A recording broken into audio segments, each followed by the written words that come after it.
Good evening, everyone. Uh, so we would like to formally commence our webinar for this evening. And the webinar, the topic is the additions under section 68, 69, and what strategy should be adopted while facing appeals.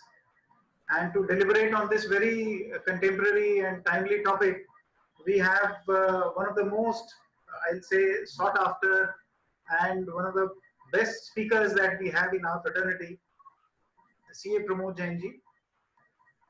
He is a senior partner of Lunawat and Company, one of the legendary chartered accountancy firms of India. He's a BCom honors from the prestigious Sri Ram College of Commerce, member of Institute of Chartered Accountants of India, a fellow member of Institute of Company Secretaries of India, as well as the fellow member of the Institute of Cost Accountants of India.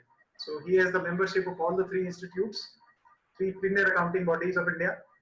He also holds a degree in law, and he's also a member of the All India Management Association. And so far as our institute's post-qualification courses are concerned, he is a qualified DISA, and he has also completed his certificate course in computer-aided audit technology techniques, CAT course from ICAI.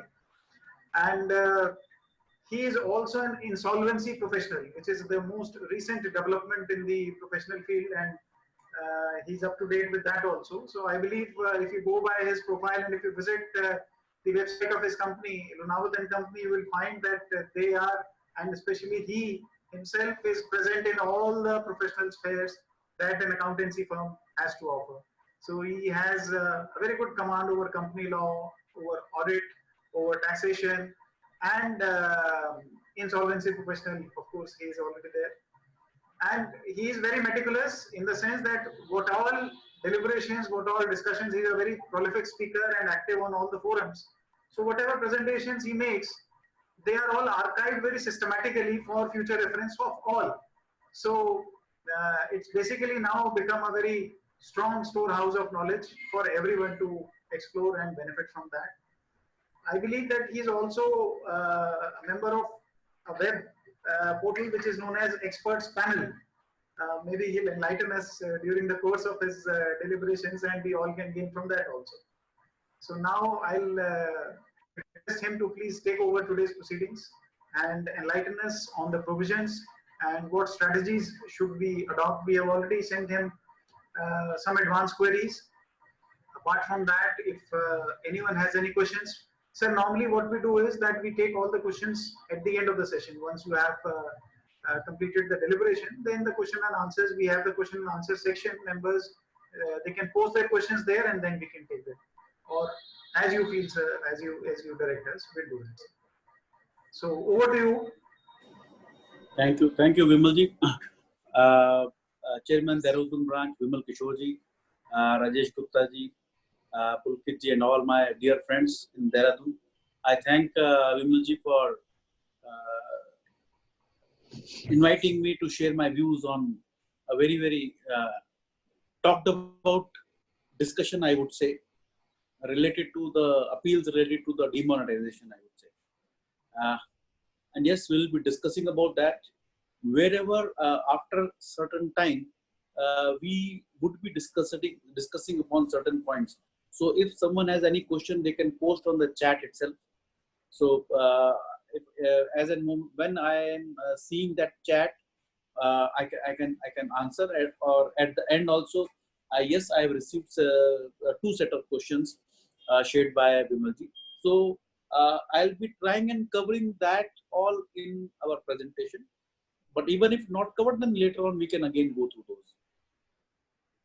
So we would be discussing related to the additions made during this demonetization period. And I'll be sharing my screen where we'll be talking about this in a bit detail.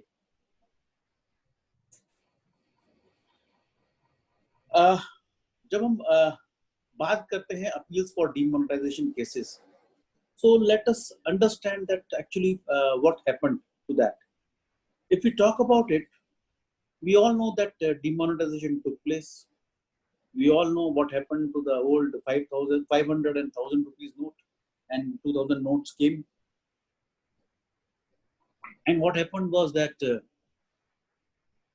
we members are in the process always of sharing in the social media certain things which we boast about, like having a knowledge of certain subject which is contrary to the law. और हुआ भी यही, जब demonetisation आया तो सबने कहा यार ये डिमोनेटाइजेशन तो फेल हो जाएगा, हमारा सेक्शन है 115 बीबीई, उसमें तो 30% टैक्स है, तो आप वो कैश जमा कराओ, 30% टैक्स दो, कुछ होने वाला नहीं, एक्ट में कोई कुछ कर ही नहीं सकता। हमारे बहुत बड़े एक्सपर्ट ने कहा, एक्सपर्ट्स की डिफरेंट कमेंट्रीज उसके ऊपर आने लग गई, लोगों ने व्हाट्सएप फेसबुक सब पे डालना चालू किया। हम ये सोच रहे थे हमको पता है, गवर्नमेंट को कुछ पता ही नहीं है, गवर्नमेंट कुछ कर ही नहीं सकती। And yes, then the government took the action, okay हम कुछ नहीं कर सकते, हम बताते हैं। So they did was the taxation laws second amendment act 2016, and what was done that for this demonetization they amended section 115 BBE, which was they substituted with effect from 1st April 2017 itself. पूरे साल के लिए कर दिया। और क्या किया उन्होंने, कहा कि this section 115 BBE, because it was applicable if the income is assessed under section 68, 69, 69 A, B, C, D. But what they said, वो कहते थे हम तो रिटर्न में दिखा देंगे। तो उन्होंने अमेंडमेंट ये किया कि even if it is reflected in the IT return, the assessment would be done under these sections and this section would become applicable. Further, we all know that the tax rate, which was 30%, it increased to 60%. Plus there was a surcharge of 25%. Plus cesses, so currently it is 78%. And now since then, since assessment year 17-18, this total my tax rate, if my income is assessed in any of these sections, is now 78%. Earlier it was 77.75%, as the surcharge was increased from 3 to 4%. So it is now 78%, right? And sections कौन-कौन से हैं 115 BBE के जो हम discuss किए? Of course, one is section 68, where they say there are the cash trades in the book which are not explained, so unexplained cash trades. Then section 69, it talks about investments which are seen and which are unexplained, and 69A, which talks about unexplained money, jewelry, bullion. We'll be talking a bit in detail about in these three sections. इन तीनों section के बारे में थोड़ा सा बात करेंगे अभी। 69B talks about investments etc. not fully disclosed in the books. मान लीजिए कि आपने इमोल प्रॉपर्टी में कंस्ट्रक्शन किया और आपने दिखाया कि मेरे इमोल प्रॉपर्टी में खर्चा हुआ 50 लाख रुपए, जबकि एक्चुअली हुआ 1 करोड़ रुपए। उन्होंने वैल्यूएशन कराई, उन्होंने कहा ये 50 लाख रुपए जो एक्स्ट्रा है वो आपने बुक्स में डिक्लेयर नहीं किए, so that additional 50 lakhs would be taxable here. Then unexplained expenditure, ये हम जो expenditures unexplained करते हैं, for example it could be कि आपने शादी में खर्चा किया, और खर्चा किया आपने 1 करोड़ रुपए, आपने बुक्स में दिखाए 20 लाख रुपए। बाहर घूमने गए, मॉरिशस गए, सिंगापुर गए, स्विट्जरलैंड गए, और खर्चा कहीं आपने दिखाया नहीं, तो इस सेक्शन के अंदर 69C के अंदर एडिशन होती है। अब हम लोग कहेंगे कि भाई उनको कैसे पता लगेगा, उनको बताएगा कौन? हम लोग ही बताएंगे। हम बताते हैं ना सोशल मीडिया में, फेसबुक पे, यहाँ की पिक्चर, वहां की पिक्चर, ये सोने का सेट दिया, क्या शानदार शादी हुई। आपने तो कोई और दोस्त डाल देगा। बाहर घूमने गए, उसकी पिक्चर आती है, आज मैं सिंगापुर, आज मैं मालदीव, आज मैं यहाँ पे। हम क्या सोचते हैं कि सिर्फ हम ही को पता है, उनको नहीं पता। आज की डेट में एक्चुअली तो हुआ ऐसा ही गया कि अगर मैं बाहर गया और पिक्चर फेसबुक पे नहीं डाली, इंस्टाग्राम पे नहीं डाली, तो मैं बाहर घूमने ही नहीं गया। बिल्कुल जाओ, but everything has to be explained expenditure. If it is not explained, the income would be deemed to be under section 69C for this unexplained expenditure. 69D is a hundi, amount borrowed on or repaid on hundi, which is very less now. So let us not talk about that. Let us talk about section 68 a bit, because most of the additions are made under this section, section 68. So before going to section 68, then in this Amendment Act, the penalty under section 271 AAC that was created, they said that if tax is there under section 115 BBE, and if the tax is paid within the relevant previous year, then there is no penalty. Otherwise, the penalty would be 10% of the tax. Right? अगर आपने खुद ही declare कर दिया return में और 78% tax दे दिया, तो आपको पेनल्टी नहीं लगेगी. और आपने अगर नहीं दिया, असेसिंग ऑफिसर ने किया, उस साल के एंड के बाद किया, तो 10% की पेनल्टी लगेगी. प्रोसीजर जो लगेगा वो मेरा 274 275 का ही लगेगा for imposing penalty.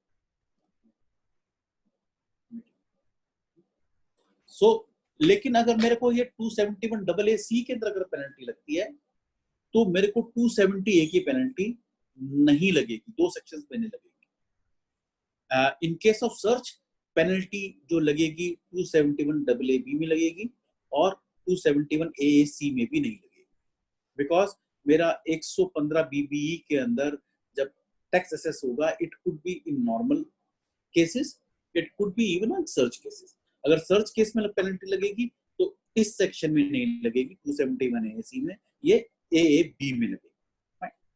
So what? Let us talk a bit about section 68. What does section 68 say? Section 68 कहता है कि that where any sum is found credited, sum here means a sum of money, right, is found credited in the books of the assessee. Credit होना चाहिए, in the books of the assessee होना चाहिए, which is maintained for any previous year, and पहली condition है there has to be a sum of money which is into the credit in my books, and the assessee offers no explanation कि भाई ये जो पैसा मेरा credit हुआ इसके बारे में मैं कोई explanation नहीं देता about the nature and source, or if the explanation is offered, then it is not to the satisfaction of the AO. Then this sum which is found credited is charged to the income as income of the assessee. This is the basic section of section 68. कोई भी एक criteria अगर इसमें से मान लीजिए सम of money नहीं है, 68 एप्लीकेबल नहीं है, फाउंड क्रेडिटेड नहीं है तो नहीं होगा, बुक्स ऑफ द असेसी नहीं है, ड्यूरिंग द प्रीवियस ईयर नहीं है, उसने एक्सप्लेनेशन दे दी तो ये एप्लीकेबल नहीं है. लेकिन अगर उसने एक्सप्लेनेशन दी और एओ सेटिस्फाइड नहीं है, एओ सेटिस्फाई हो गया तो 68 नहीं लगेगा. सो कौन सा रेलेवेंट, ये है तो एक ही paragraph, but I have bifurcated into certain points to understand this section, right. And this section was further amended with effect from 1st April 2013, whereby they said that in case assessee is a company, not being a company in which public are substantially interested, और जो मेरा credit हुआ है वो share application money है या share capital है, share premium है, and any explanation offered by such assessee shall deem to be not satisfactory unless मैं सोर्स का सोर्स दूं. मैंने कहा जी मेरी इस कंपनी में जो शेयर एप्लीकेशन आई वो मैसर्स एबीसी प्राइवेट लिमिटेड से आई, तो मेरे को सिर्फ मेरा सोर्स नहीं बताना, एबीसी को कहां से आया ये भी बताना. And such explanation is found to be satisfactory in the opinion of the AO.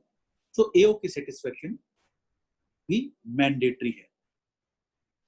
And of course ये जो applicability है ये तब applicable नहीं है, ये source of source, ये तब एप्लीकेबल नहीं है अगर जो जो मेरा पैसा आया जिससे मेरे को, वो मेरा वीसी फंड से आया या वीसी कंपनी से आया, वेंचर कैपिटल कंपनी या वेंचर कैपिटल फंड से, तब ये मेरे को एप्लीकेबल नहीं है। अदरवाइज हर केस के अंदर मेरे को बताना है।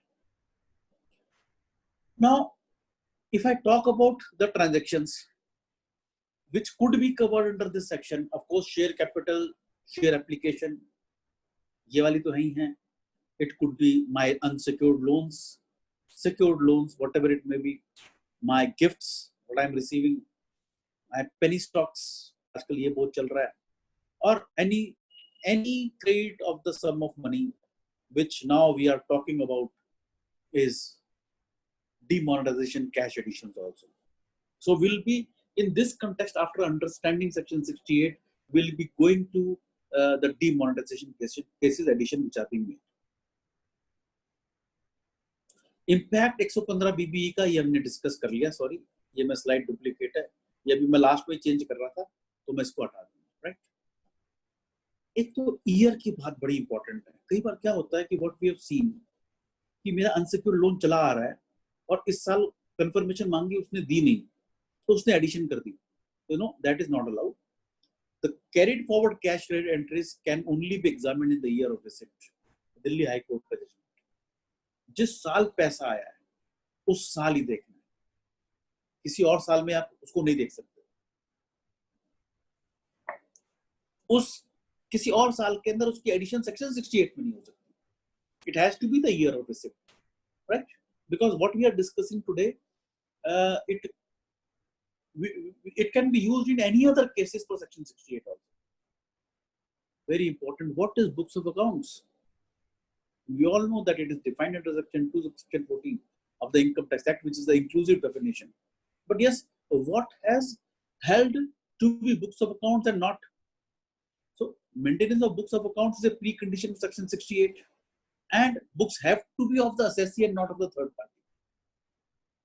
तीसरे की बुक्स में मेरी एंट्री मिली, मेरे बुक्स में नहीं, तो 68 में एडिशन नहीं हो सकता. Books of the partnership firm are not the books of the assessee. ये पार्टनर से केस में अगर एडिशन होनी है और पार्टनरशिप फर्म अलग है, तो पार्टनर के हाथ में एडिशन नहीं हो सकती. ये एक जजमेंट थे, ये Guwahati high court, Allahabad high court. इस केस में हुआ क्या था कि असेसी पार्टनर था, तो पार्टनर के हाथ में एडिशन होने की बात है. तो पार्टनर के आप पार्टनरशिप फर्म से ले रहे हैं, नहीं, पार्टनरशिप फर्म अलग है, पार्टनर अलग है, किसकी बुक्स में entry. Another, the balance sheet and profit loss account are not books of the account. ये मैं बुक्स कर दूंगा, ये अभी भी चेंज किए थे इसलिए. ताज बोरवेल, ये क्वेश्चन में भी आज पूछा गया. Yes, they are not books of accounts, but my ledger, cash book, bank book, they are my books of accounts. Right? Very important, for which various additions have been made, is passbook. Passbook supplied by the bank to the assessee could not be regarded as books of the assessee. The expression books used in section 68 means the books have to be the books of the assessee, not of any other assessee. Few judgments out here, right? Guwahati High Court, Bombay High Court, Delhi ITAT, और भी बहुत मिल जाएंगे, but just referring few cases. So passbook के base के ऊपर 68 में addition नहीं हो सकती. There could be other sections, right? अगर 68 के अंदर मेरा कोई इन्वेस्टिगेशन डिपार्टमेंट की वजह से होता है या किसी थर्ड पार्टी ने कुछ कहा, तो मैं क्रॉस एग्जामिनेशन मांगता हूं, और I am not being afforded the cross examination, then of course there are various judgment which says in the principle of natural justice, where the AO does not provide the cross examination, the denial of the opportunity to cross examine the witness whose statement relied upon the AO would be a violation of principle of natural justice. No addition can be made on this basis. Right? Various judgments. Even Andaman Timber Industries, the Supreme Court judgment 2015. Recent one 2019 Jaipur, Rajasthan Cables Industries.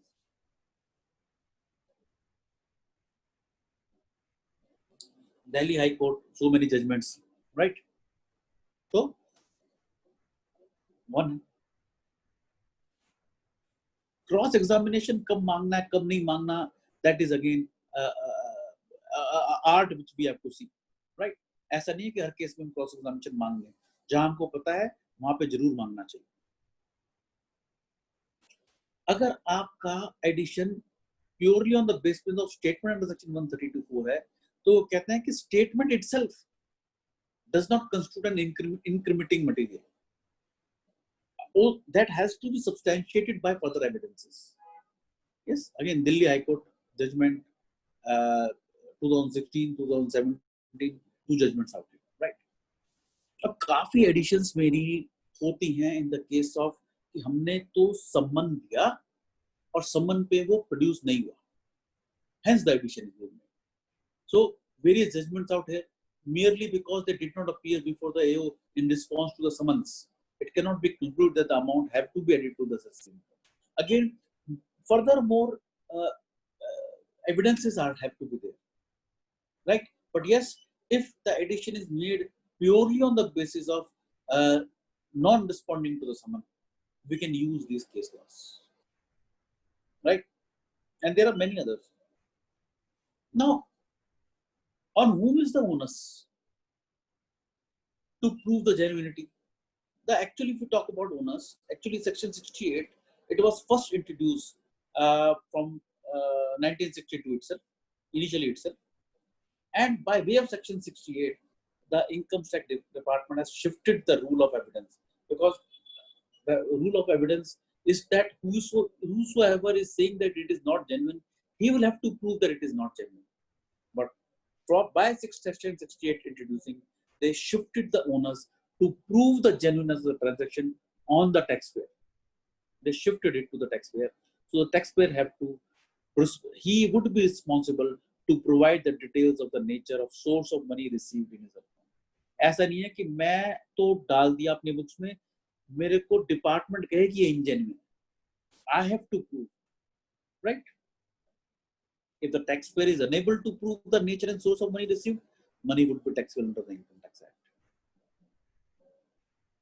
In this Kale Khan Mohammad Hanif case, the Supreme Court judgment 50 ITR 1, Supreme Court, while answering the burden of proving the source, observed actually it is well established that onus of proving the source of a sum of money found to have been received by the assessees on him.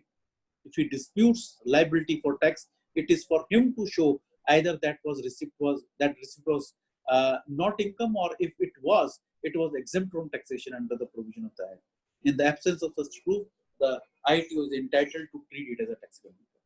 So Supreme Court settled this, that yes, onus is on the assessee to prove that the income is, the source is genuine. So what I have to prove to come out of section 68? The 3 ingredients: identity, creditworthiness and genuineness. अगर मैं ये तीनों prove करता हूं to the satisfaction of the AO, तब मेरा 68 में addition नहीं होगा. Yes, in the case of shares, it is further a source of source. Shares के अलावा ध्यान रखिएगा, शेयर कैपिटल के अलावा, share capital, share premium, share application के अलावा सोर्स ऑफ सोर्स की जरूरत नहीं है. लोन्स में, गिफ्ट्स में सिर्फ सोर्स की रिक्वायरमेंट है, राइट? कई बार एओ आगे चला जाता है, वो लोन्स के अंदर, सेल्स के अंदर सोर्स ऑफ सोर्स की बात करता है. तो source of source is there only in case of share capital, share application, securities, right? So how to prove an identity? Yes, though there are various different judgments, but yes, if we say yes, PAN, it has been held in various cases that it is an identity proof. My income tax return, my ration card, Aadhaar card, or certification of incorporation, these all, combination of all or any, I cannot prove identity apart from this of the assessee. और भी कोई हो तो आप दे सकते हैं, but yes, these are the required. अगर आपके पास ये है तो yes, you can prove the identity. And SIN number, certificate of incorporation, SIN number दोनों चाहिए. 3 चीजों की बात करती थी, identity, credit worthiness and genuineness. Credit worthiness कैसे प्रूव करेंगे? क्रेडिट वर्दिनेस भी मेरी इनकम टैक्स रिटर्न के अंदर मेरी इतनी की इनकम है तो क्रेडिट वर्दिनेस प्रूव होती है. मेरी बैलेंस शीट के अंदर मेरा नेट वर्थ है. कई बार जो मेरी एडिशन है वो कहते हैं जी आईटीआर के अंदर तो मेरी रिटर्न जाती है 5,000 रुपए की, तो मैंने 1 करोड़ का लोन कैसे दे दिया? Then I have to shift to my net worth in the balance sheet. Because why we are discussing? Because in various editions the AO take just one thing and forget the other. So it could be a combination of all or one of them. My bank statements, that I had the money, my bank statements prove it. I had the money, so I gave it, right? So these are my creditworthiness. और भी अगर आपको कोई लगे कि creditworthiness किसी और से prove हो सकती है, तो yes, we can add that. These are few of the examples. And genuineness of the transaction. वो genuine कैसे था? कि मेरा nature of transaction क्या था? उसका completion evidence क्या था? मैंने share allot किया तो उसको form number 2 दिया, gift दिया तो gift deed दिया. क्या genuineness कैसे है कि वो gift actually gift था? Sale थी तो क्या actually sale थी? Right? Mode of payment क्या था उसका? Cash था, account पे check था, right? Confirmation उससे ले लेता हूँ.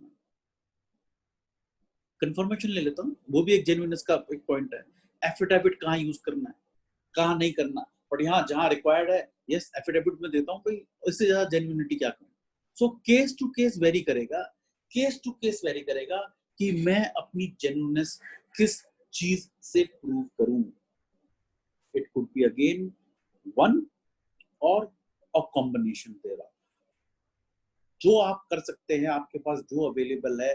और ये सारे डॉक्यूमेंट्स जो हैं आपको at the time of assessment ही प्रोड्यूस कर देने चाहिए. Don't wait for the appellate stage, because if I am going for the appellate stage, why these would be admitted as an additional evidence under rule 46A. आपने assessment के time पे क्यों नहीं दिया? उसका रीजन देते हुए या अपील के केस में एडिशनल एविडेंस ले सकते हैं.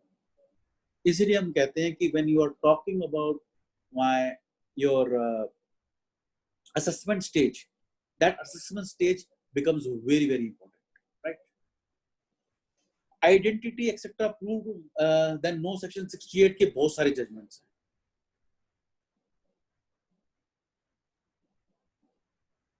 लेकिन कॉन्ट्ररी भी है कि प्योरली आइडेंटिटी से नहीं होगा. So I have to in various cases see what is the outcome and I should prove all the 3. मेरे को सोच लेनी चाहिए कि मैं एक की मैं आइडेंटिटी दिखा दूं, बाकी सब छोड़ दूं.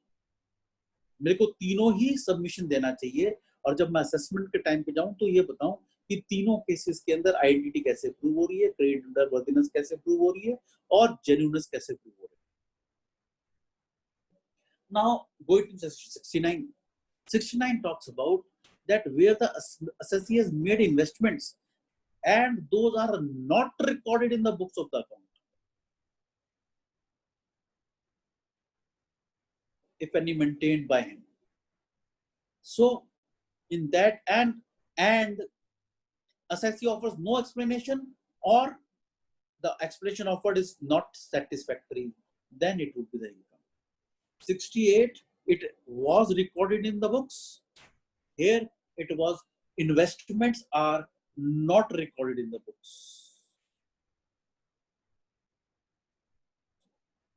68 is recorded in the books. 69 investments are not recorded in the books. 69A talks about where the assessee is found to be the owner of any money, bullion, jewelry or any other valuable article, and again such money etc. is not recorded in the books of the account. And of course no explanation, and if the explanation is not satisfactory then it is the.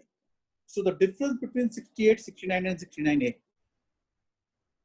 68 all created in the books of account, 69 investments not credited in the books of accounts. 69A is found to be the owner of money, bullion, jewelry. These also, bullion, jewelry, other valuable articles, these are also investments. But yes, these are, if they are generally, they may not be called investments, but in certain cases they could be. So it would depend whether to go for 69 or 69A. Usually what happens that these are found during the cases of search. So the section has been supposed according to that if he is found to be the owner, then 69A. It is not only in search, but if he is found in any other case, that also. So then 69A would be applicable, right? So now in these cases, how to handle the appeals? This becomes very, very important. And we need to take care at the time of assessment and thereafter appeals.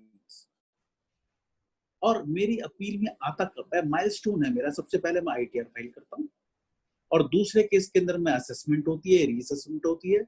और मान लीजिए मैंने ITR ही properly file नहीं की, मेरे errors हो गए, editions हो जाती हैं उसके अंदर एरर्स, या फिर मैंने असेसमेंट करवाई उसकी, मेरा केस स्क्रूटनी आ गया, आईटीआर से डायरेक्टली भी मेरी एडिशन हो जाती है तो मेरे को अपील में जाना पड़ता है सीपीसी के लिए, या आईटीआर गलत फाइल की तो मेरा केस स्क्रूटनी आ गया, स्क्रूटनी आया तो असेसमेंट है, कोई इंफॉर्मेशन आई तो रीअसेसमेंट है। यहां पर अगर मैंने प्रॉपर्ली हैंडल कर लिया, वेरी गुड, और अगर यहां पे मैंने प्रॉपर्ली हैंडल नहीं किया, then comes our appeal. So my all stages, I have to be very careful. So what I should emphasize when I'm going for the appeals? Of course, study क्या करना है, कैसे करना है, we'll be discussing in next 2 slides. Drafting of the appeal and filing very carefully. मैं grounds क्या ले रहा हूँ, मैं facts क्या बना रहा हूँ, कोई ground छूट तो नहीं गया मेरा, या मैंने सही ग्राउंड बनाया कि नहीं बनाया, बिकॉज मैंने जो मेरा स्टैच्यूरी पॉइंट था अगर मैंने वो ही नहीं लिया, we have handled certain cases where the additions were made and the professional who filed the appeal, he took the ground that additions are made under this, which is not the learned erred into this. So when the appeal came to us, he could not handle at the CIT appeal stage itself. So 1 year it was made the addition, second year it went to the ITAT, second year they came to us after filing the appeal with CIT appeal. So we saw it, we said there was a technical flaw, the income was exempt under a certain deduction. So that deduction was disallowed, that non-allowance of the deduction itself was not made a ground, और सिर्फ एक उसी ground के ऊपर वो पूरा case निकल जाता है। So I have to be very careful in drafting कि मेरे को रिलीफ क्या लेना है, मेरे को क्लेम क्या लेना है, what is the error, right? Then of course I have to emphasise upon my both the submission and representation. बातचीत कैसे करना है, प्रेजेंट कैसे करना है, डॉक्यूमेंट तैयार कैसे करना है, सबमिशन। क्योंकि मैं ये सोचता हूँ कि कई बार सोचता हूँ कि ये तो मेरा जजमेंट है, मेरा केस तो निकल जाएगा, ऐसा नहीं है। अभी the questions which I have received, the AO cannot do it. How the AO can do it? He has done it. He has made the addition. That's why we are in appeal. He has already done it. The AO cannot do it is now, we should never say. Practically, we all have experience that AO are doing it. They are supreme. They are supreme even to the Supreme Court. They have done it now. You go and take the benefit from the Supreme Court. तो कहते भी ऐसे ही, वहीं से ले लेना, right? So I have to be very careful at all stages, even assessment or my CIT appeal, right? Study के time में क्या क्या ध्यान रखना है? Basically, read the order very carefully. Note the shortcomings. It could be कि आपका name, आपका स्टेटस गलत था कि नहीं था, आपका उसमें जो अब डॉक्यूमेंट आइडेंटिफिकेशन नंबर वो ही नहीं है। इस साल तो है ना ऐसा केसेस, और ऐसे बहुत सारे केसेस हैं जहाँ पे कि किस तारीख को वो पास हुआ, असेसमेंट ईयर कौन सा मेंशन्ड है, राइट, असेसमेंट ईयर कौन सा मेंशन है। तो हमारे पास ऐसे ऐसे केसेस आ रहे हैं कि जिसके अंदर की शो कॉज नोटिस किसी और असेसमेंट ईयर के लिए दिया, एडिशन किसी और असेसमेंट के अंदर किया। तो जब असेसमेंट किसी और के अंदर किया तो उस केस के अंदर ऑर्डर में कोई और असेसमेंट ईयर है, नोटिस ऑफ डिमांड में कोई और असेसमेंट ईयर है। So if you are careful, you will make all those ground to make the CIT appeal feel that there is total negligence at the part of the learned day, right? So read the order very carefully. Emphasize upon error of facts or error of law. क्या fact में गलती है? मेरा fact कहता है कि मैंने वो पैसा ले रखा है, जबकि उन्होंने कहा जी आपने पैसा दे रखा है, उसकी एडिशन करता हूं, डेटर्स की एडिशन कर दी। डेटर्स की एडिशन कैसे कर सकता है? I have given certain loans or advances or out of sales, they are my debtors which are not controlled. You made the addition of that. So, law ki error.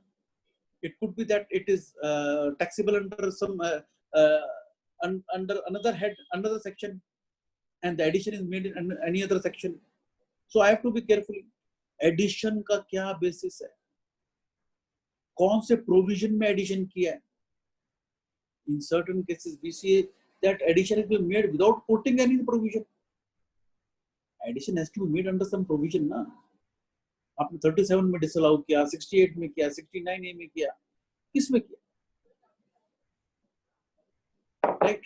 तो I have to be very careful while reading this order कि किया क्या भाई उसने, क्या disallowance किया और disallowance का reason क्या है।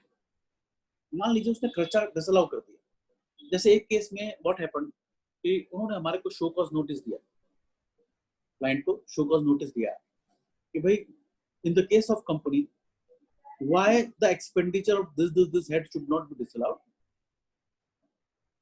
being of a personal nature। हमने उसको पूरा रिस्पॉन्स दिया क्योंकि वो कंपनी थी, कंपनी में कुछ पर्सनल रीजन होता नहीं। So when the addition came for non production of vouchers, तो अब मेरा एडिशन पर्सनल रीजन के लिए नहीं है, मेरा एडिशन है for non production of vouchers which he never asked, so this way I have to be very careful reason क्या था disallowance का, then I have to push upon that, right? claims मैंने मेक किए और मेरे को वो अलाउ नहीं किया, मैंने 1038 में एग्जम्पशन क्लेम की, उसने नहीं अलाउ की, तो आई से ही हैज डिसअलाउड। 80P में की, उसने अलाउ नहीं की, उस सेक्शन की बात करूंगा, मैंने इस सेक्शन में डिडक्शन क्लेम किया और उसने अलाउ नहीं किया, so I have to emphasise upon that. अब इररिलेवेंट केस लॉज अप्लाइड अगर उसने करके मेरा एडिशन कर दिया, जैसे in one of the cases we saw that it was related to the commencement of business, तो उसने एडिशन किया ऑफ माय एडमिनिस्ट्रेटिव एक्सपेंसेस, जो प्रोजेक्ट से रिलेटेड था वो सब हमने कैपिटलाइज किया, और एडमिनिस्ट्रेटिव एक्सपेंसेस को उसने डिसअलाउ किया। और रीजन क्या दिया, केस लॉस क्या दिए, केस लॉस दिए सारे interest is not allowable until the project is put to use. हमारा इंटरेस्ट 1 रुपया नहीं था, no loan taken, so all the case laws which have been given are irrelevant. So these things are to be noted and then emphasized at the time of my appeal. Calculation of taxes and interests, कई बार हमने देखा है कि interest गलत calculate हो गया, taxes गलत हो गए, right?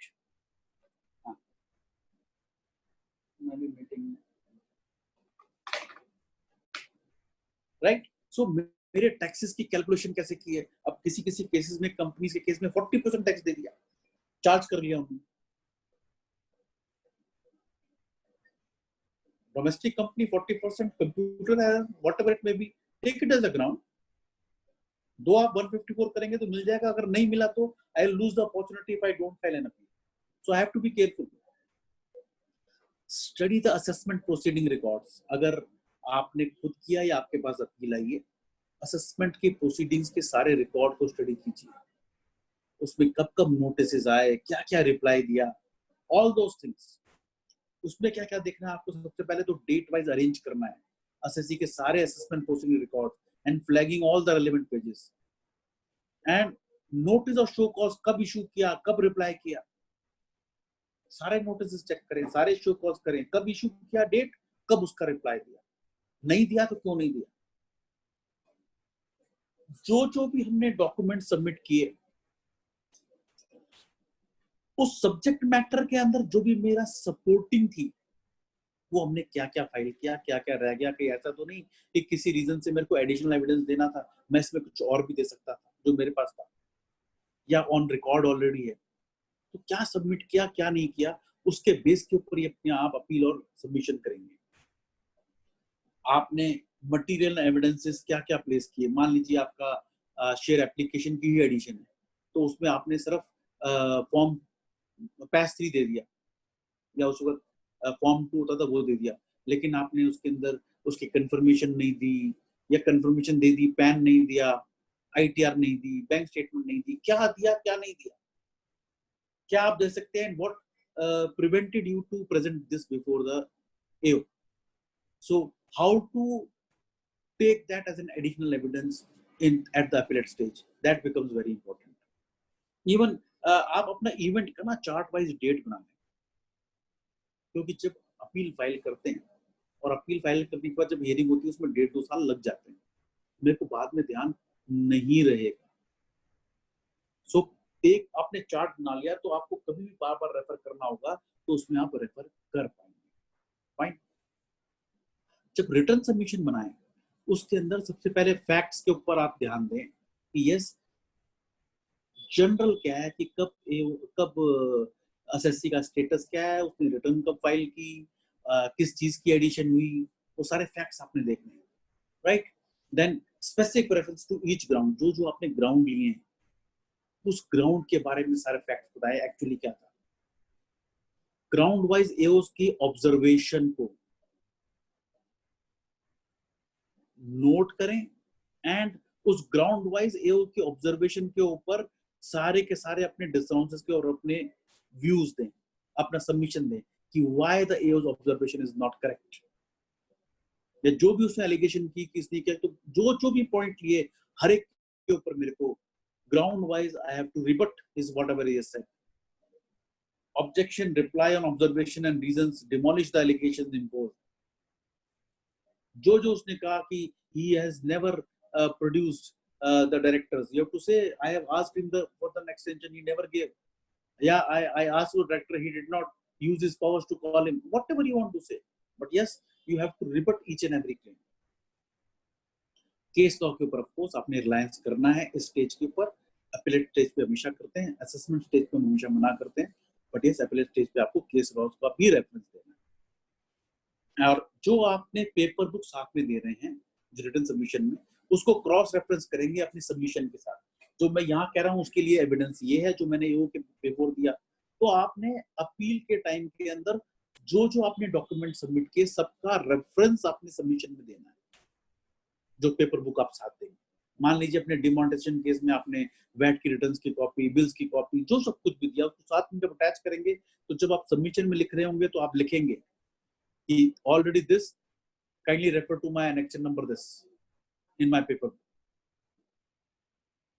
Right. So cross reference जरूर दें। अब हम डिमोनेटाइजेशन की बात करते हैं।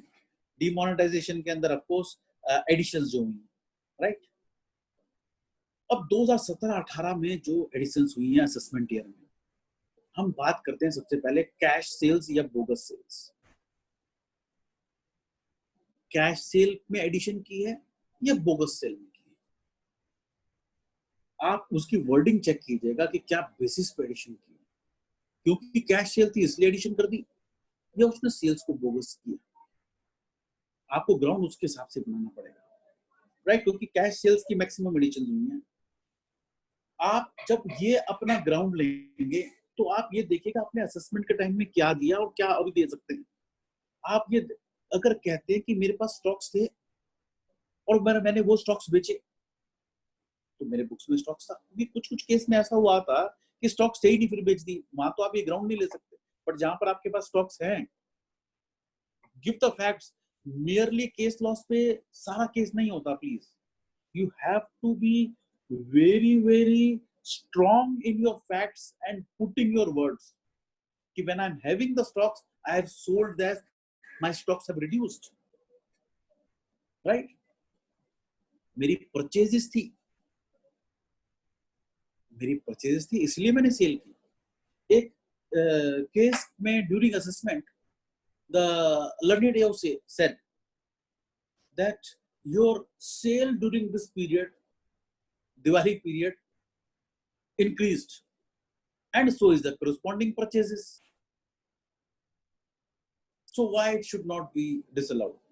So we replied, actually, thanks for pointing it out and accepting that the sales were made out of purchases made. Without purchases, there cannot be sale. So yes, purchases were there, and the purchases, you see the fact when were the purchases made. In that relevant case, the purchases were made in the initial April, May, June itself. But the purchases were already there. So you have to see the fact of each case. It cannot be generalized. मेरा past trend क्या है, मेरा future trend क्या है. मैं cash cell पहले भी करता आ रहा था, मैंने कैश सेल आगे भी की है. Have I taken this ground? अगर है तो मान लीजिए, अगर नहीं है, केस टू केस वेरी करेगा. केस टू केस वेरी करेगा. अगर आपका ट्रेंड है, ज्वेलर्स हैं, पहले भी कैश खरीदा में बेच रहे हैं, बाद में भी कैश में बेच रहे हैं, इवन डिमोनेटाइजेशन के बाद भी बेच रहे हैं और कैश डिपॉजिट करा रहे हैं, तो मेक इट अ ग्राउंड ना, take it a ground. What is the genuinity into it. But अगर आपका नहीं वन ऑफ ही है, then don't take this point. So case to case vary, जिस केस के अंदर जो चीज अवेलेबल है आपने वो यूज करना है. आपकी वैट की रिटर्न थी, मैंने सेल की, सेल करने के बाद वैट की रिटर्न फाइल की, वैट पेमेंट किया उसके ऊपर. One department of the country is saying it is genuine. How can the other department of the country say it is not genuine? And see whether your returns are revised or not. और revise किया तो एक quarter की किए, चारों quarter की. Are you a habitual reviser or what? So all those facts you have to put before the CIT appeal, and I hope you must have put that before the AO also. And if he has not given the opportunity, at least, and you have submitted all these things, emphasize upon these points at the time of the appeal. I agree. He is agreeing to my net profit. मेरे 25 करोड़ की cell थी, मेरा net profit पूरा agree कर रहा है, फिर मेरे सेल के एडिशन कैसे कर सकता है? Take it a point at the time of appeal. It says he has agreed to my net profit. There is no doubt upon him. So what is this additional sales? Right? So these grounds I need to take. Books reject कर दी उसने, या बिना books reject किए उसने मेरी addition कर दी. He is saying my balance sheet profit loss, the amount of income which I have shown in my statement of profit and loss, my sale, he is saying it is correct. My books are correct. My net profit is correct. My purchases are correct. Because he has not rejected the books, huh? And still he has made the addition. How the addition could be there? So these and many more, depending upon case to case, the grounds have to be fought, right? Just to tell you, this is a case. In this case, what the AO held, इस case के अंदर cash cell हुई मेरी, और ये मेरा सारा का सारा, it was my high CC, 59 crores disallowed under section 68 and added back to the total income of the assessee company.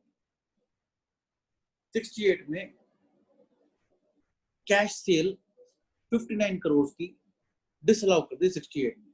So what was held? गौर से पढ़िएगा para 8. It seems that AO has probably not understood the scope of section 68. Section 68 is not for the purpose of allowability or disallowability.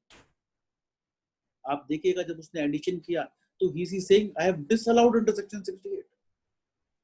It is not about allowability or disallowability of any deduction, and moreover, question of disallowance may arise only in respect of expenditure or allowance claimed by the assessee. I have not claimed anything. It is already my income. In respect of sale consideration, there cannot be any question of any disallowance. Cash sales. So yes, this is the judgment, 2019. I was taking a session at that time. So one of the participants said, okay, sir, we got it done. It is their client space. So yes, there's 59 crores addition. So let us understand, 68 is not for allowability or disallowability or claiming of any deduction, right? There are further few various judgments. I'm just quoting two, which says that the whole sale cannot be my income. Only the margins can be added. What is my percentage? Even if it is held to be bogus, right? Further, वो कहते हैं cell के अंदर आप person को लेके आओ. Sale can be in cash. It is not that it cannot be cash. It is hardly necessary for the seller to bother about the name and address of the purchaser. ये भी मेरा एक judgement है Bombay high court का. मैं cash cell कर रहा हूँ, मुझे क्या पता वो कौन आ रहा है कौन नहीं आ रहा. In the case of loan, agreed, it is required. In the case of share capital, yes, it is required. But cash sale में कहाँ से? Also, further, it is but natural that if a customer makes cash purchases, customer makes a cash purchase, यानी मेरी cash sale है, and lifts the good, there is no duty cast upon the seller to insist for address of the purchaser. In light of the fact that stock record was available with the assessee, which evidenced making of the sale, we fail to appreciate as to how any addition can be made by treating the cash sale as bogus. This is again the judgment of Kishore Jairam. So these would give you a feeler that okay, what we have discussed right now, which have been held in further judgments also. But again, I'll be saying that we have to insist upon our facts, and it will be varying. सिर्फ case law quote करने से नहीं होगा, right? ये मेरा cash sale का था. अब अपन बात करते हैं डिपॉजिट आफ्टर विथड्रॉल. मैं यहाँ पे क्वेश्चन पूछना चाहूंगा कि कितने पीरियड के बाद हो सकता है. यहाँ पर आप अपना आंसर जरा दें चैट बॉक्स पे. आप लोग अपना आंसर एक बार चैट बॉक्स पे दें.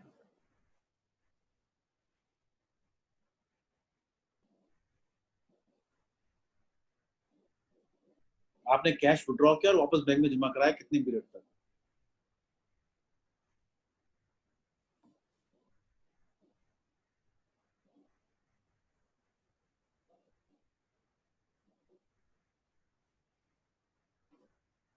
मैं वेट कर रहा हूँ किसी के भी आंसर की. चैट बॉक्स में अपने आंसर जरूर दें.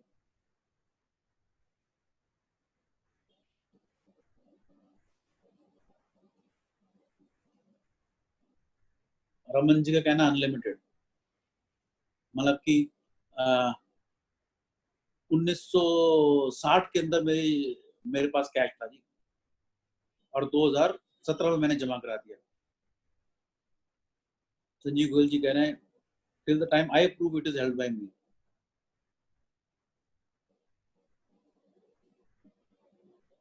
Are you sure?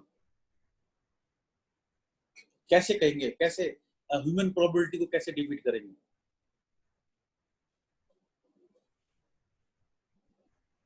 राजीव सानंद जी का कहना है time gap should be reasonable and no addition can be made until and unless AO can prove that the cash withdrawn has been used for other purpose. Rajiv ji addition तो की उन्होंने, no addition can be made तो कह ही नहीं सकते ना, addition तो कर दी उसने. But yes, what you have said is very right. What you have said is right. It will depend on further cash withdrawals during the intervening period along with other circumstances. No specific time can be mentioned. Yes, many of us are saying that yes, it has to be reasonably proved. And yes, a few judgments on that are there. And yes, merely because there was a time gap between withdrawal of cash and deposits.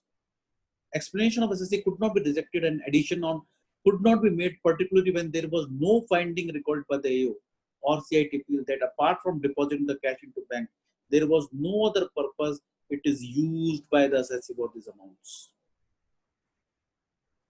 Right? Neeta Bareja and Baldev Raj Charla. Lekin when we are putting this, I'll have to further say कि वो मेरे पास cash पड़ा था और मैंने कोई और activity नहीं की.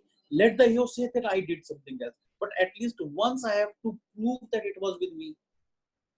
केस टू केस वेरी करेगा.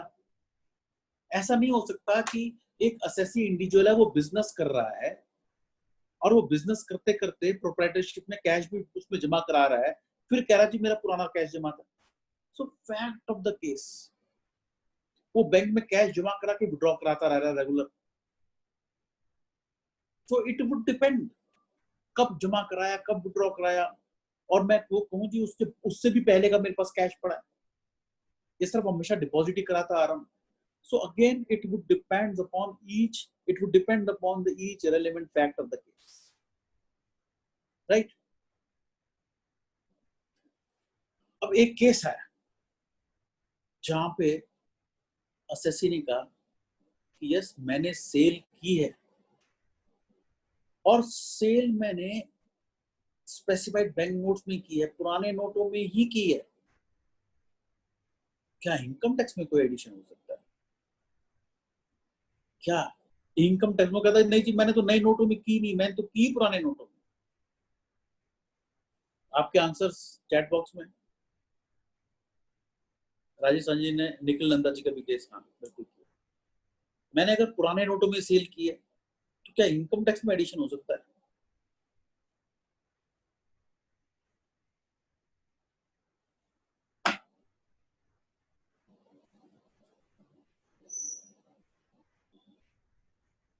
हाँ जी, आंसर फॉर दिस प्लीज.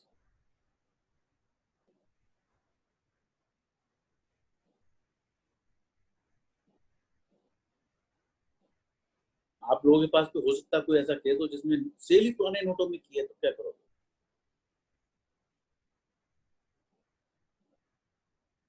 हमारे पास आए हैं ऐसे केस जहां पर उन्होंने कहा.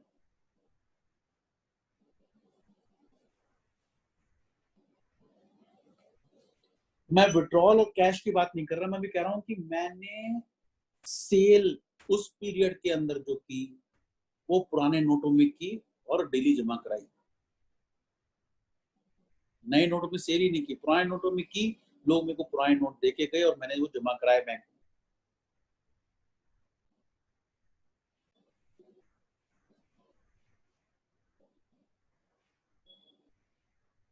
सौरभ अंगराज जी का कहना है no, since income tax can be charge only on the profit, sale has to be justified against purchases. Rajiv ji का कहना has been become illegal with effect from 9th November 2016. Can illegal activities be taken as income after amendment section 37 in light of Supreme Court judgment? Section 37 is for expenditure. I am not claiming an expenditure. And SBN had become illegal with effect from 31st March 2017. अगर आप notification देखेंगे तो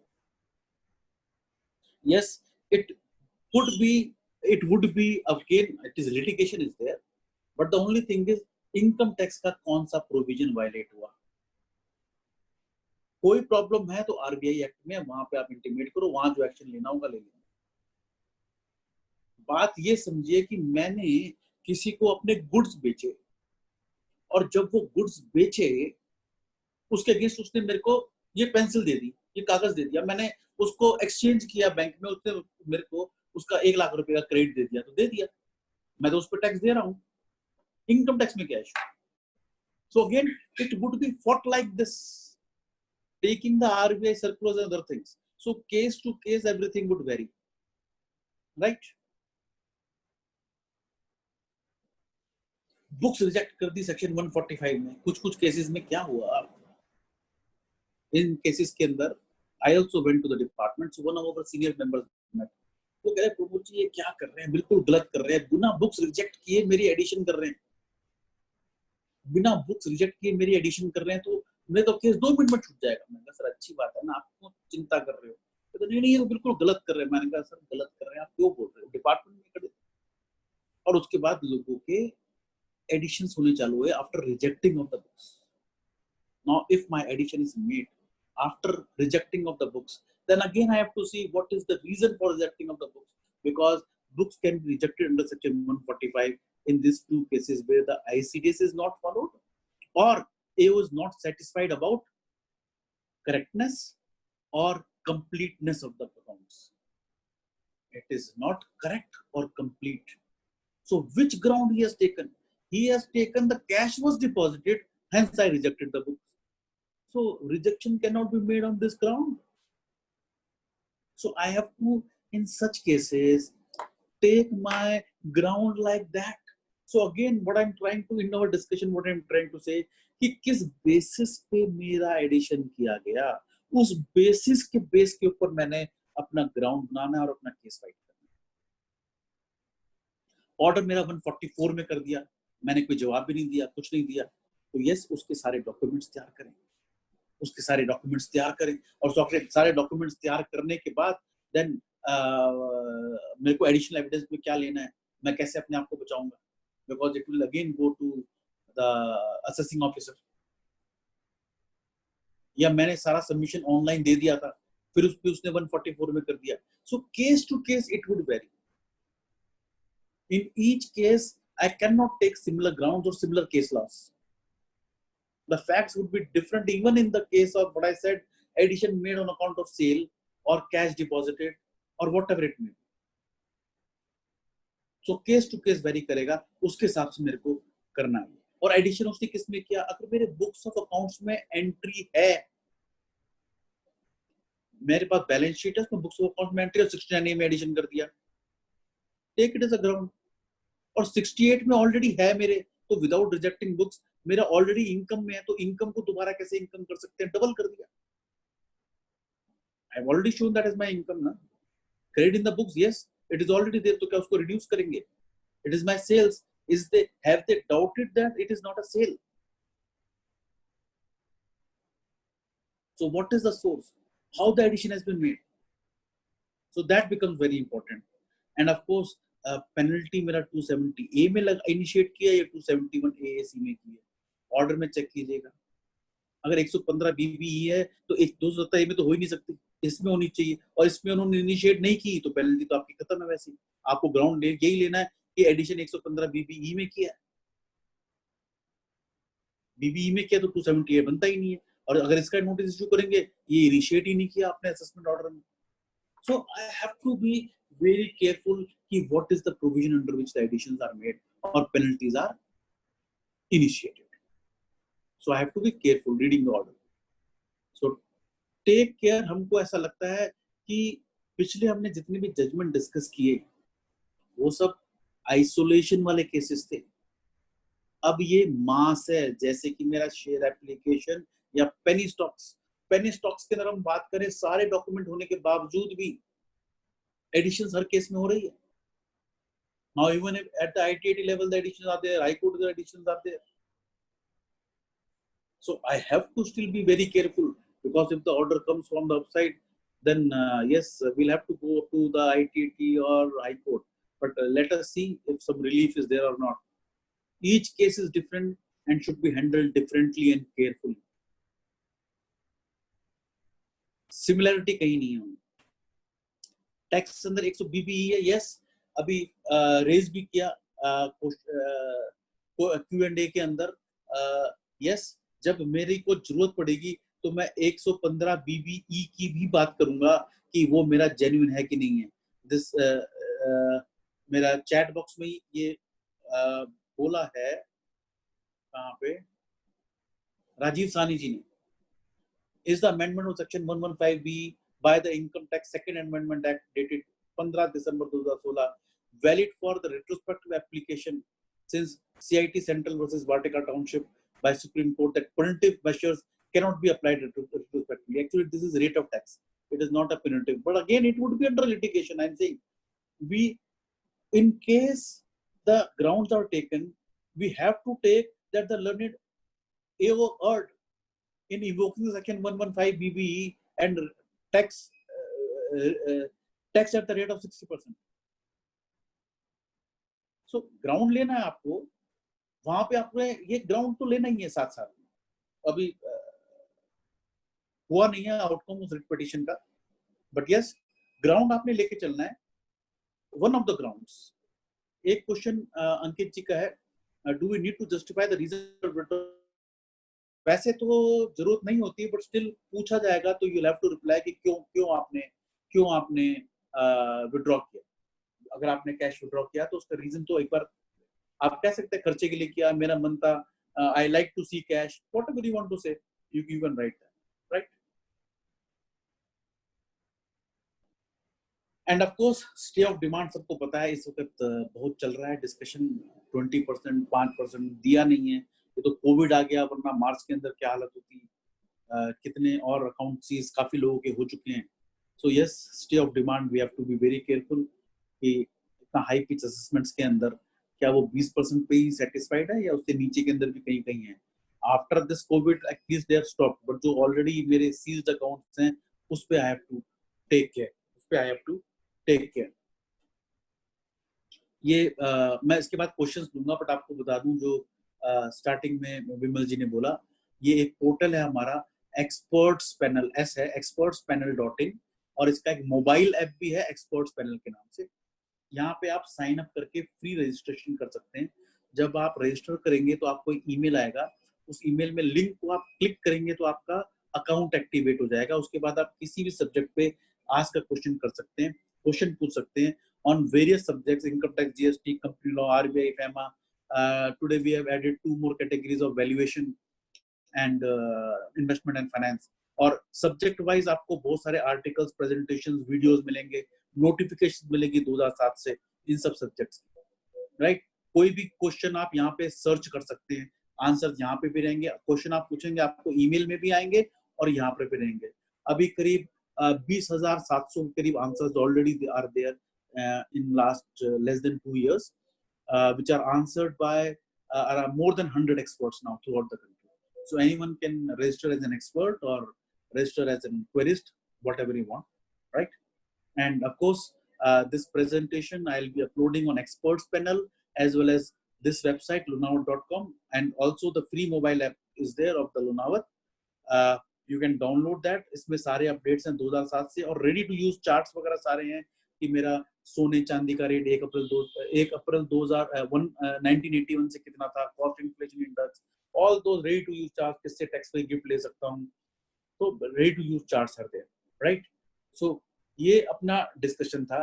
अब हमारे जितने और questions उसमें आए हुए हैं, let us take those, right.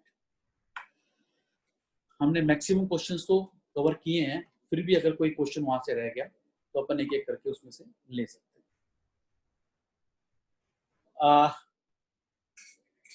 AO invariably is applying the following while making addition under section 68 or 69.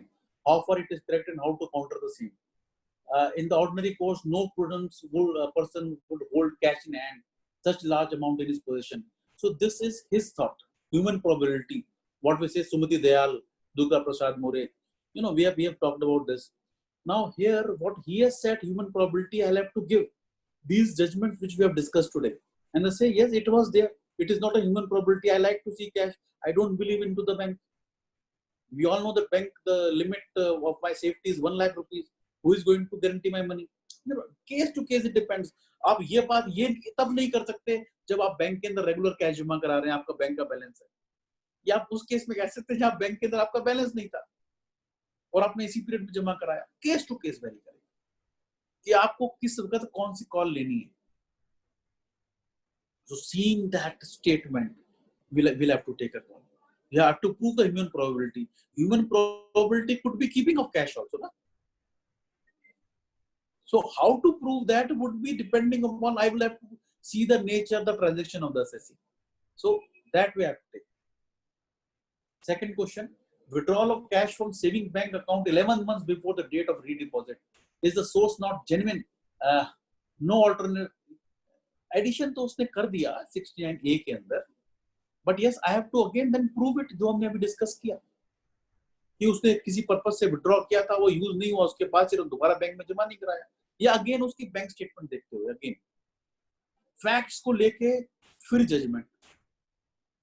मैं अपनी फैक्ट्स के ऊपर एम्फसाइज करूंगा कि मैं बैंक से कैश निकालता रहता था, जमा कराता रहता था, बैंक में बैलेंस रहता था, नहीं रहता था, राइट। ये कहना है SSC is a Mandi vendor and totally deal with farmers and hence have no invoice system, had deposited in bulk during demonetization. How to justify what you took at the ground at the time of assessment? पहले तो आप ये बताइए, मंडी vendor है तो उसके पास cash in hand था तभी तो जमा कराया होगा, या रेगुलर कराता रहता था? अगर रेगुलर कराता रहता था then he'll have to tell.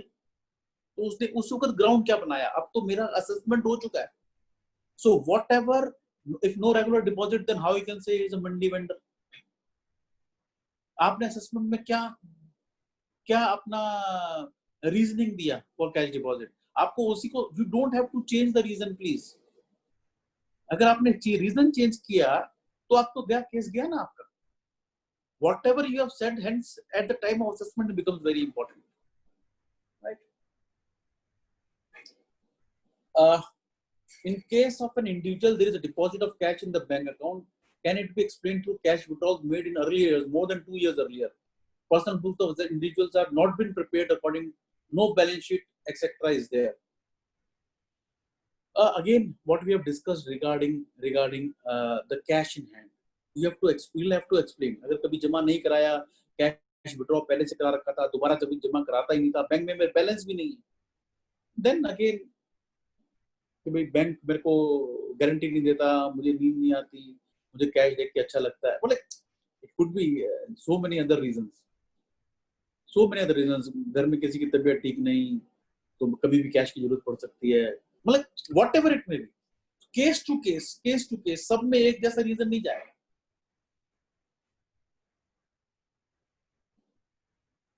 The assessee has deposited cash in his account during demonetization period on more than one occasion. AO has taken adverse view of this and have held that the entire cash could have been deposited in one go. The subsequent deposits have been added to the 68 as unexplained cash. देखो again, हम कुछ भी करते हैं तो हमको साथ साथ लॉजिक साथ में रखना पड़ेगा। हम केस टू केस कहेंगे ना कि भाई इतनी भीड़ थी, मैं कैश लेके जाता, बड़ा रिस्क था, बैंक वाला मेरे को अलाउ नहीं कर रहा था, हमारे माइंड में ये था कि इतना जमा कराना है, इसलिए हमने, तो इट वुड डिपेंड। और पहला उसने एग्री कर दिया कि हाँ दैट इज ओके, तो बाद वाले में क्या डिफरेंस है? merely depositing in pieces would make it as bogus or what? मेरा सोर्स क्या था? You know, all those things, case to case it has to be. Next question. The assessee had cash balance around 8 November 2016, accumulated of cash sales made from April 16 to November 16. The sale was credited with corresponding debit to cash. The sales have been credited in the profit loss account. AO holds that the sales are not genuine and have been made to introduce unexplained cash in the books under section 68. Can the sales be rejected by the AO? Will this not lead to double taxation? Yes, I have already discussed this. It will lead to double. You have to say it is my sale. Cash sale पे तो हमने अच्छा पूरा discuss किया आज. Next question is, assessee had sold immovable property and collected proceeds in cash. The cash component is also mentioned in the sale deed. The cash so collected was deposited in the bank account. The AO has added the cash deposit in section 68, treating the same as unexplained. What is the state of penalty under section 269 excess in such a case? Will it make any difference if the amount of cash is collected simultaneously with the execution of the sale deed and not as an advance money? 2 points are here. Point number 1, he has made the addition to section 68. If 68 में वैसे बनता नहीं क्योंकि books of amounts नहीं होती bank passbook, वो भी ground लेना आपने। देन फर्दर आपने ये कहना है कि मेरी सोर्स एक्सप्लेन्ड है, तो 69A में भी नहीं बनता ना, सोर्स एक्सप्लेन्ड है ये मेरी, लेकिन 269 SS, yes it is applicable. It is not only on advance money, but even on the sale consideration of the immovable property. So उतने की penalty आपको पूरे amount की उसमें लगेगी अगर वो इसको issue करता है तो. If you are able to satisfy to the AO that why the penalty should not be levied, what was the genuine reason that the cash was received for the sale of the immovable property, then there is no issue. Can a deposit, next question, can a deposit already credited to profit account be treated as unexplained? Of course, not this has to be taken as a ground. Yes. So these additions were made from the, we all know that when these additions were made, the AO did those additions with very heavy heart. कोई खुश होकर addition नहीं कर रहा था,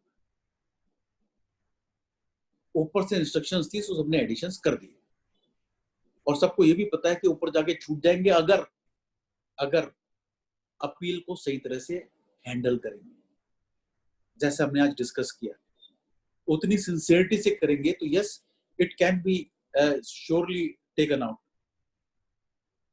next set of questions था, when the additions are made under a specific section under 68 to 69D in the assessment order and it is apparent that the additions made is not correct under any section of 68 to 69, this 68, and that falls under 69 or 69A, should this be a ground of appeal? Yes, it has to be taken as a ground of appeal. Section गलत लिखा है तो करना ही है, section वो change कर सकते हैं, बट बेसिस क्या लिया, रीजनिंग क्या ली, उसने सेक्शन गलत लिख दिया, क्लेरिकल एरर है तो आपको सीआईटी अपील आईटीएटी ठीक कर देगा, बट अगर रीजनिंग गलत है then it has to be check कि उसका रीजन और सेक्शन दोनों, there is, it is not a clerical error, it was made an addition under this section and it is null and void. Does the CIT appeal under section 251(1)(a) having power which has co-terminus and plenary to the AO, the right to make correction? Yes, he has got the right. He's got the right. He can do it. They have done in certain cases. Next question. Should the question of bringing to tax of income under cash trade under chapter 6 by use of wrong section 68 to 69D be first taken up before the ITAT and not CIT appeal, since ITAT does not enjoy same power that of CIT appeal? My view, when you go with the ITAT, they say, okay, is this ground taken before the CIT appeal or not? So these grounds have to be taken. Now it again depends how you handle your CIT appeal.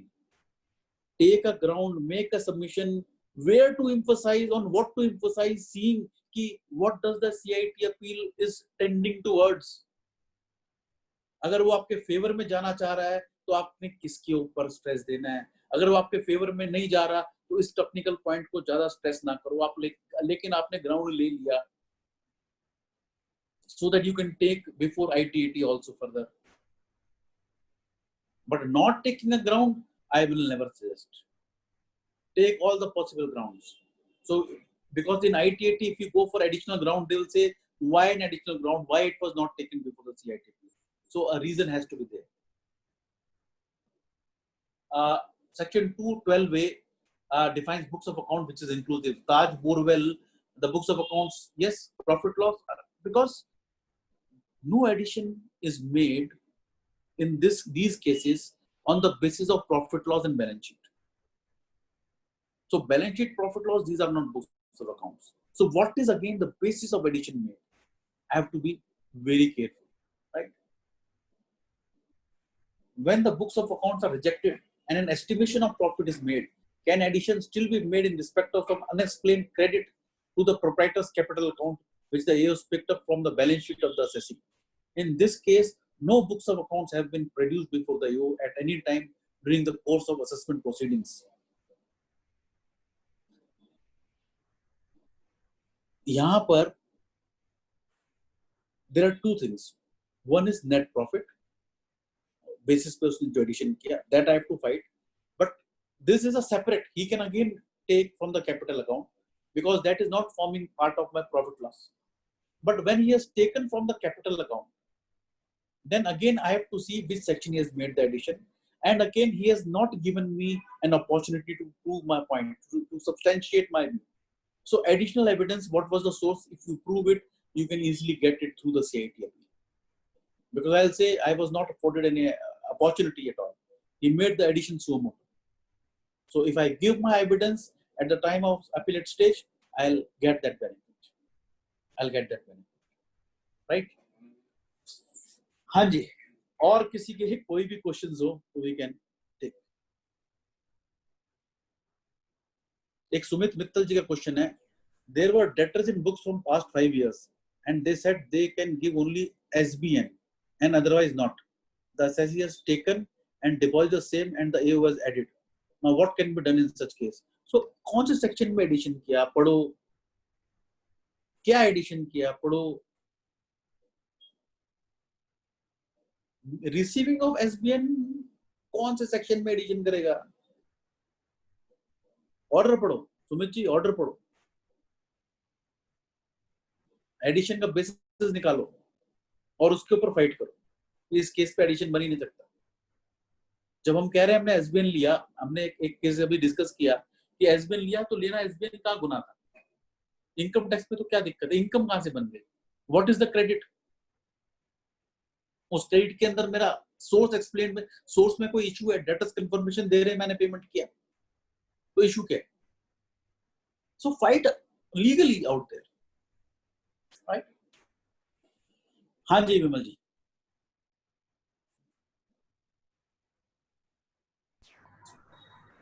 Any more questions? You can also raise hands and we can give audio rights. So there is a question. Yes, this question is from Saurabh ji. Sir, under RBI Act, legal tender is the currency which is issued by RBI to circulate in the country. Once it has been withdrawn, how it can be valid for some persons like petrol? Sir, I totally agree with you. So these all points are to be taken where the SBN are taken and I am saying I have taken. So being an illegal, तो illegal income पे भी तो tax लगाते हैं. But again the tax has to be on the real income ना, real income theory. You cannot tax my gross receipts. You have to tax my real income only. So I have to fight on that real income theory basis, right?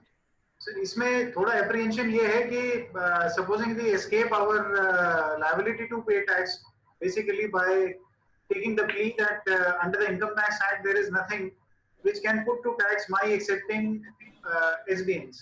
But we also need to know that by our making a submission before a statutory authority, we are not binding ourselves and exposing ourselves to a bigger risk of some bigger penalty under maybe the act. So that is also need to be seen. Only then maybe we can make such like.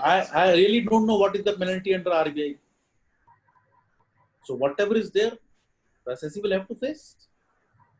Because then you can't go back on your. No, I have already stated my addition has already been made. You know, all these have already been done. Whatever I have to say, I have already said. Now, no, there is no going back. If I said it was received in SBN, then it is received in SBN. So I am not going back. Now I have to substantiate. I have to fight on that one. I am talking about this case. Whatever whomsoever they want to refer, let them refer. Sir ये जो section 269 SS है, इसमें भी जो chapter है वो अभी भी यही कहता है mode of accepting certain deposits and advances. That's the basic heading of the chapter. So it is basically dealing with how you will trade some money as an advance. And now in 269 SS they have also included advance at the time of for immobile property. Now, but in the section they say received as advance or otherwise, which basically gives us an impression that even if it is received simultaneously with this execution of the sale deed, the penalty 269 SS can still be imposed. But yes, but the overall scheme of the act and 269 SS का जो main provision है, जो section heading, जो chapter heading है, that continues to be mode of accepting certain deposits. When I am selling my property and simultaneously receiving money, even if in cash, it is not advance. Advance is that I have received the money today and I'll execute the sale deed in some time in future. But where on the day of the sale deed, I'm mentioning in the sale deed that I have paid this much and I'm making the payment before the sub-registrar now, and that fact is mentioned, then it does not retain the character of advance. It becomes part of my sale consideration. Does section 269 ST also comes into this? I think I'll have to get the act, sir, if you permit me. Just 2 minutes, but I believe, just a second.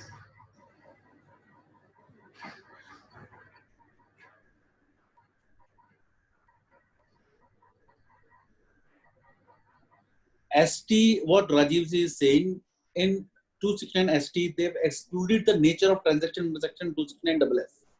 So what I am trying to say, what Vimalji is saying, that if the heading is loans and advances, then 269 ST, the money is not loans and advances.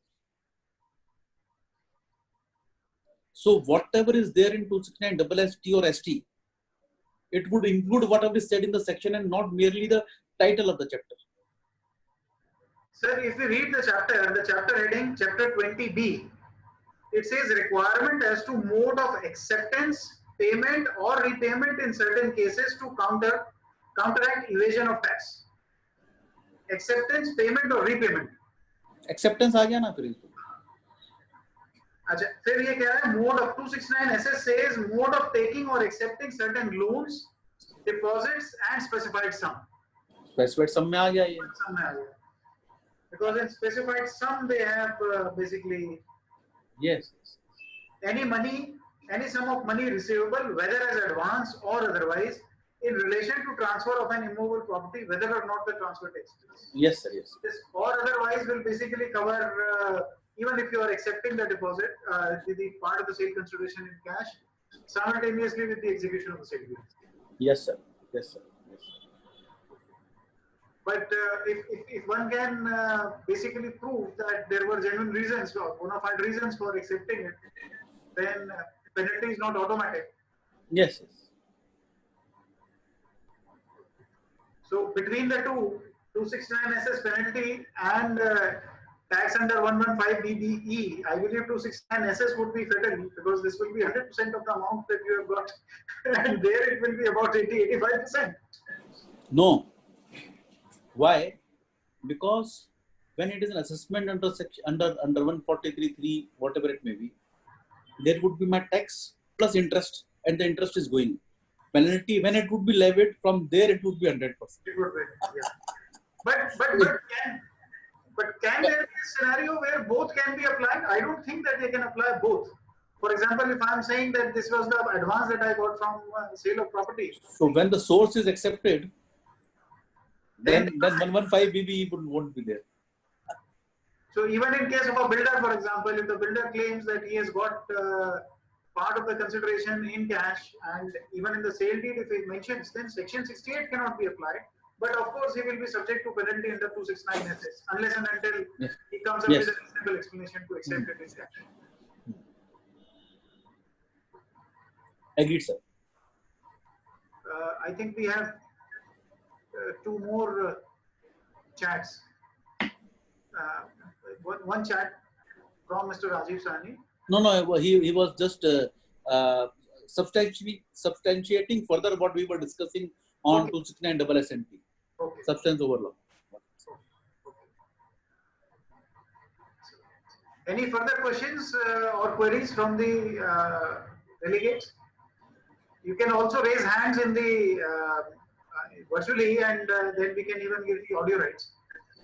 There is one hand raised. I just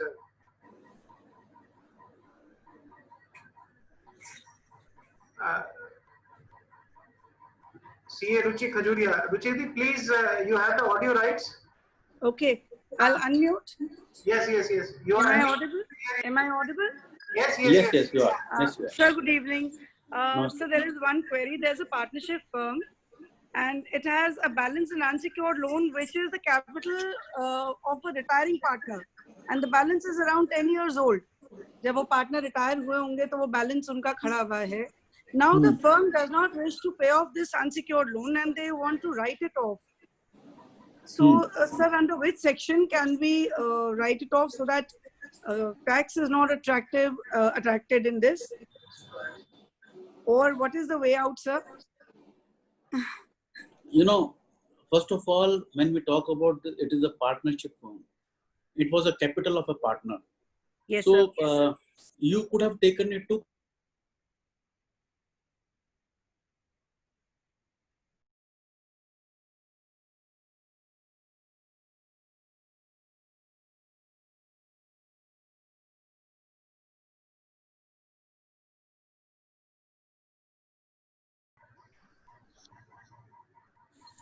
Any other question from the participants?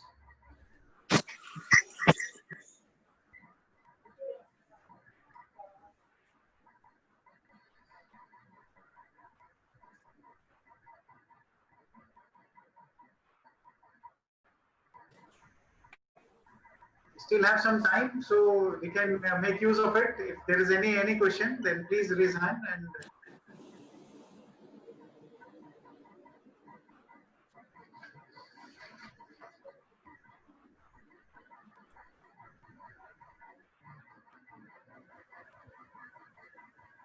Sir, may I ask something? yeah, please. Yeah. So basically, we have discussed certain judgments within the honorable appellate authorities, maybe High Court and Supreme Court, and ITAT has held. Have held that in case of cash sales, we are not supposed to substantiate the genuinity of the transaction. We are not supposed to identify the customer who has bought it. Now, sir, because the issue we were discussing is regarding the addition in 68, 69 and demonetization. Now, if we carry it forward to now, suppose we are in 2021, and if we are effecting cash sales today and GST is applicable, and as per GST law, we are supposed to maintain the details of customers to whom we have sold. 50,000 above. Yeah, correct. So in case of such transactions, we will be required to maintain proper records. Without that, so these judgments will not help us in this. No, if you have to see that for what value the invoices were raised. Is it below 50,000 or more than 50,000? So basically, sir, what happens nowadays, sir, suppose we have gone for replacement of battery of our car. Now the vendor says, you tell us your mobile number and your address. Okay. Now, once we give him, then only he raises the invoice and gives it back to us. Now, if he has raised invoices in cash, say of 4,000, 3,000, something like that, and in continuity, he is raising these invoices with mobile number and the address of the party. But some of the invoices he has raised just to cover up the sales or the transaction without mentioning mobile numbers and addresses. What will happen to that? Well, very simple. You just see if a person says, so suppose you are selling those batteries, I come to you, I won't give my mobile number. Will you not sell to me? If I don't give my mobile number, you'll not make a sale to me. Because I'll not take from you, I'll take from someone else. It depends, na? But if you say it has been done to cover, I would say it is all done dummy. So basically, sir, it is happening in the trade now. So what happens is that, sir, please always say what is correct legally. Yes, definitely. What is correct legally? Yes, that is right. That is right. So asking a question has to be a very, very simpler way than when we are in a social thing. So basically, sir, if we suggest them that you mention some mobile number and some address in the invoice. No. Why to mention some mobile? What is the fact? What is the fact if the customer has not given his mobile number, so not given, na? So he will mention cash in the invoice and raise the. Aaj bhi hota hai.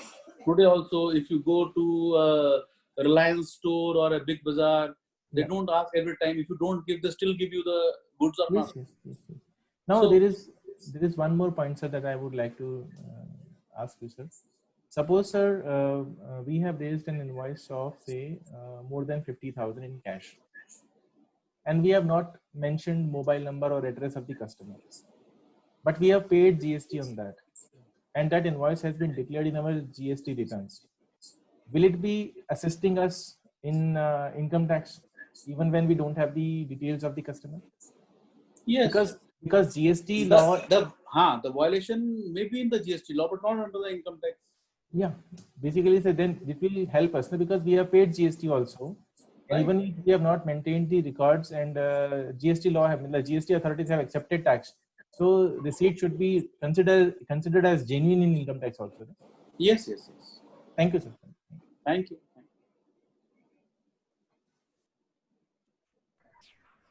During the demonetization period, GST was not there. It came in VAT was there. July 2017. And in fact, there were certain rates prior to GST which were not taxed at all under any indirect tax. For example, cloth merchants.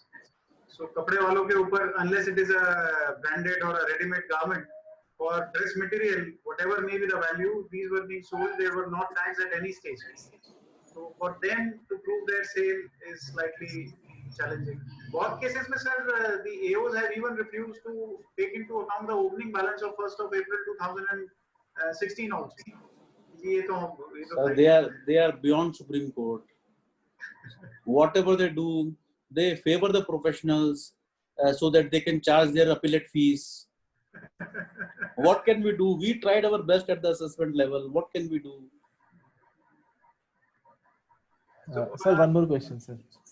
Sir, one more question. Sir, actually, Yes, you asked everybody to write down something in chat box with regard to deposition of cash. If somebody has withdrawn it from the bank. Sir, suppose I withdrew 1 lakh rupees on say 1st of August, for example, and again I withdrew 1 lakh rupees today, say on maybe I'll take the back date on 1st of July, then on say 8th of July, then again on 15th of July, then again on 22nd of July, and like that, and every week I've withdrawn 1 lakh rupees. And now today on 8th of August, suppose bank is open and I deposit the entire money in one go. So can I explain it? I don't think so, sir. I have a reservation for that because I don't have the here comes the role of advisor and the assessee both, asking what he actually did, and then sir, this is the role of the professional to say to make it genuine, na? Yes. So basically, sir, one of my clients said ki Mr. Rajesh, I have withdrawn cash on the various occasions intermittently, and now I wish to deposit it. So I just told him, sir, do you?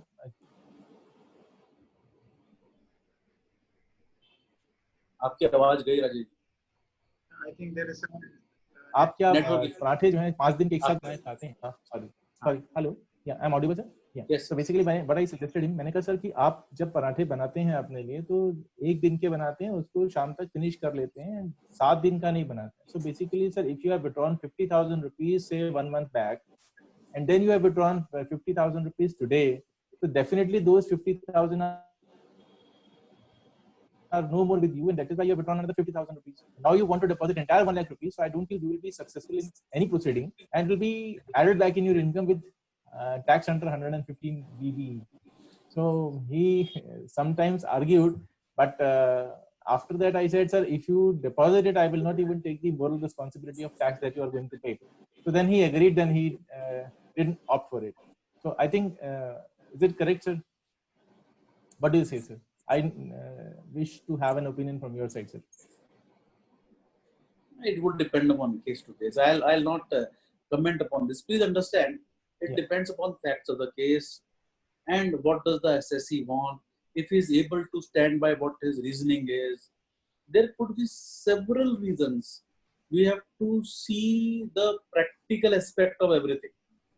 You know, when I talk about my income tax, or for that matter, even my audits or every other thing, the first thing is we have to go beyond papers and understand what is practical. Yes. So according to that practical, I have to take all submissions and see that the evidences are supporting my submissions. So this is what the lawyers also do, na? Yes. This is what the lawyers also do. Yes. So what are you going to state and how that is evidenced? by the human probability or some other way or some other law, whatever it may be. But then once you take a stand, you should be fully confident that you will be able to defend it. Have all those evidences behind your submissions, which are the ground which you are taking. Go practically and see, okay, with what all could I have substantiated that, and substantiate with all that. That's why the fee of the appellate stages are bit higher than the assessment stage. Yes, correct. So, outside the demonetization period as we stand today, there are people who are, for example, small civil construction contractors. So they don't maintain any regular books of accounts. They are permitted not to maintain books of accounts. And under GST, they normally take a position that we have been executing only works contract which are in the nature of a single residential house, which is not covered under GST. So we are not liable to pay even GST. So they are not registered.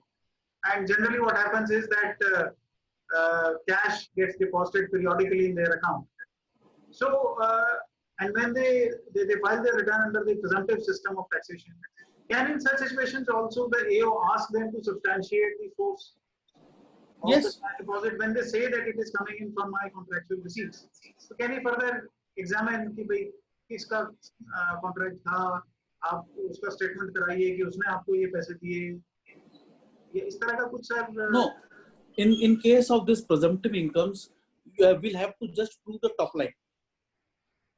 So if the top line is say I did some activity of cash, so your invoices are there. So you'll have to prove just the invoices. If there are invoices related to that, what else is required? Okay. But then in that case, which means that in the case of invoice also, we should have the name and address of the, because yes. Your contract is such कि I can't say कि कौन आया था, मैं तो उसकी site पे ही काम कर रहा हूँ. Yes, ऐसे केस में yes, जिसको सर्विस दिया उसका नाम तो होना जरूरी है, उसकी डिटेल तो होनी जरूरी है. अगर मैं नहीं बता पाता तो आ गया मेरा 69A आ गया मेरा. Then they may invoke section 68. 69, yeah, 69A they will go.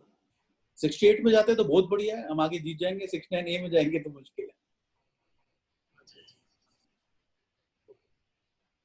And but जहाँ पे nature of work ऐसा नहीं है, वहाँ पे फिर supposing मैं कोई 20 लाख रुपए तक का जहाँ GST registration नहीं है, और nature of work भी मेरा ऐसा है, supposing consulting है या कुछ, बहुत सारे ऐसे लोग होते हैं जो अपने यहाँ कैश. कोई इशू नहीं है सर, कोई इशू नहीं. जैसे कि भाई ये मेरा consulting मेरे को किसी ने दी थी, मैंने 1 लाख रुपए कैश किए. आपका बुटीक है, आपकी ट्रेडिंग ऑफ गुड्स है, दिल्ली में हम सदर बाजार से लाके बेच दिया. अभी मास्क बेच रहे हैं लोग, बेच रहे हैं.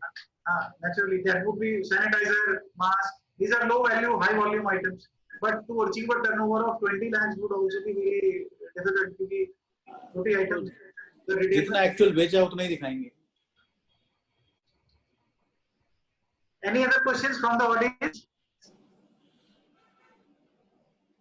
So I think we are through. I just want to make one addition to what from where we started. I just forgot to mention that our eminent speaker is also a Central Council member, which is, I think, very prestigious. You are one amongst the 40 of the fact that we boast of. And he is currently serving on the Central Council, and we wish him all the luck and see him elevating to higher positions in the Central Council. So nice. I will now hand over, invite and request our Secretary, CA Rajesh Gupta, to give a formal report.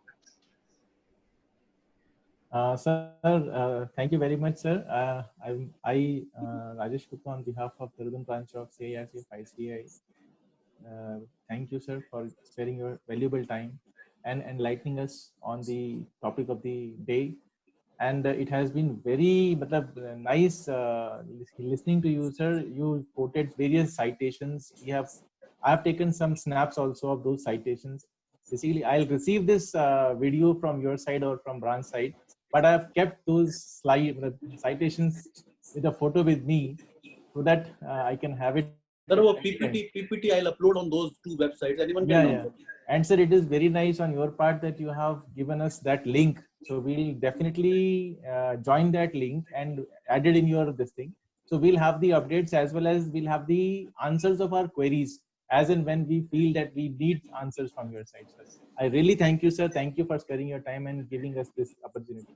And I would request you, sir, whenever COVID is over, please do come to our branch and deliberate on various topics that you do, sir, so that we are further enlightened on the issues. Thank you, sir. Thank you. Thanks a lot, sir. I also thank our managing committee for keeping into consideration these VCMs and holding these VCMs continuously and consistently. And I thank the last but not the least, I thank Pulkit ji and technical team Arvind ji for their valuable contribution in making this a successful VCM. Thank you all. Thank you, sir. Thank you very much. Namaskar, sir. Thank you very much. Thank you.